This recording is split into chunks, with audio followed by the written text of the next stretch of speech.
Thank you. Will you take the oath or affirmation? I'll take the oath. I'll take the oath. Okay, so Bible in your right hand. Swahili or English? I'll do it in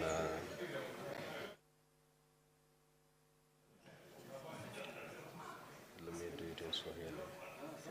Let me do it in Swahili.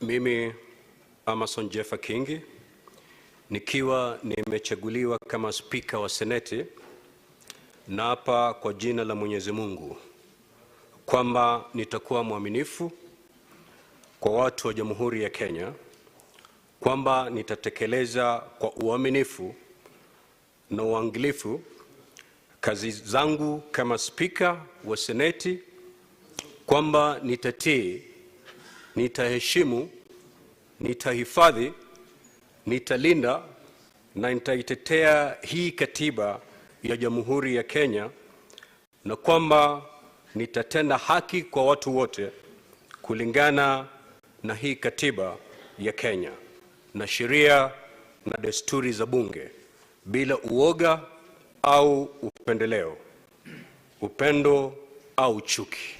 Ewe Mwenyezi Mungu nisaidie. Thank you. Thank you. Kuja upande wa pili, tia sahihi.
Honorable Senators, Mr. Speaker.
Honorable Senators,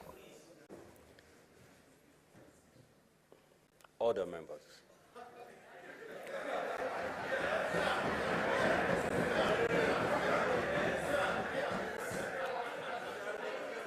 Honorable Senators, distinguished guests, ladies and gentlemen, I'm profoundly humbled and overwhelmed by the great honor and privilege you have bestowed upon me by electing me as your Speaker of the 4th Senate and the 13th Parliament of the Republic of Kenya. I'm deeply humbled and touched by the immense confidence and trust that you have placed on me. I therefore accept with humility and pledge that I shall perform to my utmost ability the constitutional responsibilities and duties of the office of the Speaker of the Senate for the next 5 years with due diligence and decorum. Distinguished senators, allow me with great pleasure to congratulate and salute all of you, the new senators of the 4th Senate, for emerging triumphant in the just concluded general elections after a bruising political contest. Your election to the high office of senator of your various counties and constituencies is a demonstration of the faith and confidence that the electorate have in your capabilities to serve, transform, and improve their welfare and well-being. Today, you're invited to grapple with the challenges and work towards meeting the high expectations of the Kenyan people. Honorable senators, also wish to recognize my worthy opponents, Mr. Isaac Aloch Paul Alocher, Ms. Beatrice Kathomi Kinyua, Mr. George Bush, Mr. Frederick Mushiri Karuri, and Mr. George Njoroge Kuria for the valiant, mature, and well-fought competition. We have ably demonstrated that we can compete democratically and without rancor in a dignified race. Hongera kwenyu. I also extend congratulations to our newly elected colleagues in our sister house, the National Assembly, and wish them every success as we begin to execute our national duties of jointly steering our beloved country to greater heights. In embracing the spirit of devolution, I'm delighted by the rich blend of membership of the 4th Senate drawn from former members of the National Assembly, governors, and members of the county assemblies. I note that 9 former members of National Assembly and 4 members of the county assemblies have joined the Senate, while some have returned after hiatus. They bring with them invaluable experience that will enrich the House. We're also fortunate to have a diverse blend of professionals joining the Senate, including top legal minds, no less than senior counsel, scholars, doctors, renowned members of the civil society, among others. Let me also take this opportunity to acknowledge the contributions of senators from the 3rd Senate who did not return, including the 8 members of the 3rd Senate who are elected as governors. I'm confident that they will continue to serve Kenyans in the different capacities. Kenyans from all walks of life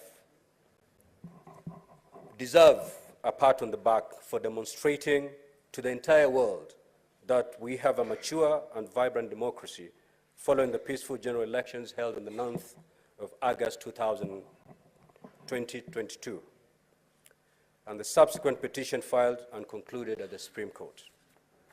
Distinguished senators, permit me at this juncture to pay my singular special tribute to my immediate predecessor, the Right Honorable Kenneth Makelo Lusaka, EGH, who was recently elected as the governor of Bungoma County. He ably presided over the 3rd Senate in perhaps one of the most challenging periods in our country's history. Historically, the 1st Senate was established in 1963 and functioned until 1966, when it was dissolved and merged with the House of Representatives to form the National Assembly. The 1st Senate, under the 2010 Constitution, was inaugurated on the 28th of March, 2013, primarily to oversee the implementation of the devolved systems of governance. Honorable Senators, it is worth mentioning that at the onset of devolution, Senate was sailing in uncharted waters. None of the political leadership and pioneer senators had a clear idea what the task ahead entailed. As Speaker Lusaka noted on the 31st of August 2017, they had to learn how to swim by swimming. It was largely trial and error at first. The Senate of the 12th Parliament, to a great measure, played an instrumental role in improving the legislative regime, work systems, and coherence of key processes that have gradually bolstered devolution implementation. My predecessors and the leadership teams, guided by unit of purpose and the will to actualize devolution, initiated work systems, spearheaded a series of retreats, workshops, and seminars that rapidly crafted the framework of transiting and administering Senate in the 11th and the 12th parliaments. As the renowned American writer and political commentator Walter Lippmann wrote, and I quote, "The final test of a leader is that he leaves behind in other men, and women for that matter, the conviction that the will to carry on." We salute both the Right Honorable Ekwe Ethuro and the Right Honorable Kenneth Lusaka and their leadership teams for their remarkable contributions. The Fourth Senate must now build on the decade of institutional maturity. Permit me, honorable senators, to also appreciate and allow the clerk of the Senate, Mr. Jeremiah Nyegenye, and his team for their unwavering and steadfast support and for making the appropriate preparations for this momentous occasion. Honorable senators, devolution as a novel development model was meant to ensure balanced, equitable, and just development in all regions of Kenya. I can submit without fear of contradiction that so far it is working. I welcome and associate myself with the positive spirit exhibited and pronouncements made by the newly elected governors to change their strategy of engagement and work more closely with the Senate, the National Assembly, and the national government. In addition, the pledge and commitment currently being witnessed to intensify the fight against corruption in the respective governments is highly commendable. Kenyans are looking forward to a new dawn and expect senators to aggressively defend devolution and county governments better. We must ensure devolution works for the people, and more accountability is therefore exercised. Distinguished senators, the critical question is, what next? What is next for the Fourth Senate? How do we build on the achievements of the first, second, and third Senates? Fundamentally, the Senate must continue to play its constitutional mandate and role more vigorously. Just to reiterate and remind ourselves, senators, the primary mandate of the Senate is to represent the counties and their governments and protect the interests of the counties and hence successfully implement devolution.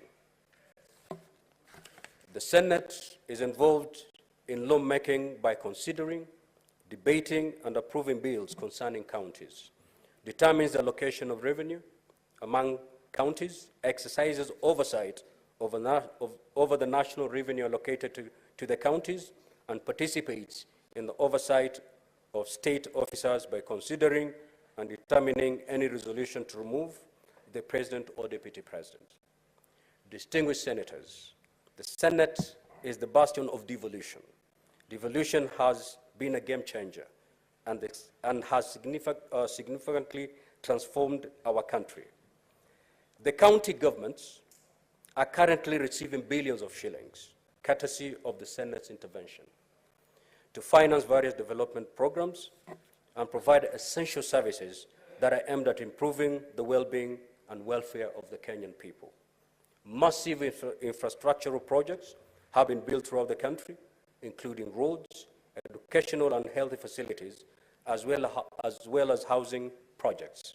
In addition, local entrepreneurs, youth, and women have greatly benefited in terms of securing businesses and employment opportunities. Distinguished senators, since 2013, without doubt, devolution has dramatically altered the political and socio-economic fabric of our country. Kenyans are currently reeling and undergoing tough economic times. The Senate is duty-bound to be more sensitive to the dictates and aspirations of the ordinary mwananchi. Going forward, honorable senators, with the rich blend of its membership, it is incumbent upon the Fourth Senate to play its due constitutional role and ensure that national and county governments deliver on their mandate to improve or lighten the burden of our people. We hence cannot rest on our rollers. We must build on the foundation already created, achievements made, and strive to make devolution work more effectively and better. We must initiate and enact more devolution-compliant legislation and bills, since our predecessors have already identified a number of gray areas in our devolved systems of governance. We will adopt a proactive approach in our pursuit to make the Senate an effective governance institution to Kenyans, and let Senate be the sanctuary in times of distress. I urge and encourage Kenyans to make the Senate their beacon of sobriety and hope. The first Senate will strive to reach out and harmoniously work with the National Assembly. Hitherto, supremacy wars witnessed in the past between the two houses have tended to foment unnecessary acrimony and grandstanding, which adversely impacted on the legislative outputs. I call upon and encourage honorable senators here to address emerging contentious legislative challenges and resolve them within stipulated mediation frameworks while adopting collegiate approaches, noting that these processes are intended to serve the best interests of the people. That is how tangible and progressive milestones will be realized by bicameral parliament. Distinguished senators, I also wish to urge honorable senators to adopt and nurture bipartisan and collegiate leadership approaches that will transform and invigorate the Senate to embrace the various political shades and interests represented in the 13th Parliament and ensure they find their rightful place. Under the new Senate leadership, we will endeavor and ensure to do the following. 1, the Senate work strategy will be reviewed as appropriate to enable senators perform their constitutional and leadership responsibilities through systems that are predictable and adequately facilitated to enable them to deliver effectively and quality services. 2, dynamic and innovative programs and activities of the Senate, guided by the need to respond to key priorities of the counties, shall be initiated to respond to identified challenges. The Senate will continually bolster and strengthen internal collaborative linkages, deepen existing partnerships and engagement between the Senate, national and county government departments and agencies, regional and international development partners, as well as non-state actors, to work closely and harmoniously with the devolution family. Learning and leadership are indispensable to each other. We will ensure continuous capacity development and empowerment of senators and their secretariats so that they can constantly update their skills and expertise and ensure they acquire requisite parliamentary exposure to enable them handle complex and new frontiers of legislative and public affairs. The Senate will endeavor to be responsive to emergent situations and reignite the manner in which traditional legislative services and relations with our various stakeholders and counties are offered. Honorable senators, elections come and go. We have concluded the electoral phase and must now proceed to the critical transitional and development phases. After the delicate ballet dance of politics, we have to overcome and begin to heal from our challenges born out of these divisive political alignments. I urge and call upon our people to refocus, embrace unity, and move forward. No Kenyan should feel left out. It is now time to put behind us political rivalries, roll out our sleeves, and together focus on building the new Kenya that we all desire. Distinguished senators, Kenyans expect from us nothing short of servant, responsive, and effective leadership. Let us aspire to be forthright in the performance of our legislative functions, especially in undertaking oversight roles, so that the citizenry can build trust, find refuge, and solace in the Senate of the Republic of Kenya. We should neither entertain nor accept any discourse that will divide or polarize Kenyans. Honorable Senators, as I conclude, I wish to undertake that under my stewardship, my commitment to you, Honorable Senators, and the people we represent, is to be a faithful and impartial servant, ready to discharge my diverse roles and responsibilities with due diligence and in accordance with the Constitution of Kenya and Senate standing orders. Finally, to quote the former United States President, John F. Kennedy, ask not what your country can do for you. Ask what you can do for your country. We have a collective, solemn, and patriotic duty and responsibility to rally fellow leaders and Kenyans to put the interests of our country first and move it to the next level of development and prosperity. On my part, I shall respect and uphold the rule of law, legality, and nurture the culture of constitutionalism. And I shall protect, defend the Constitution of the Republic of Kenya, and always safeguard the mandate and role of the Senate. Honorable Senators, I welcome you all to join me as we embark on this journey together. I thank you. May God bless this Senate, and may God bless our country. Thank you so much. Next order, please. Point of order, Mr. Speaker. Point of order.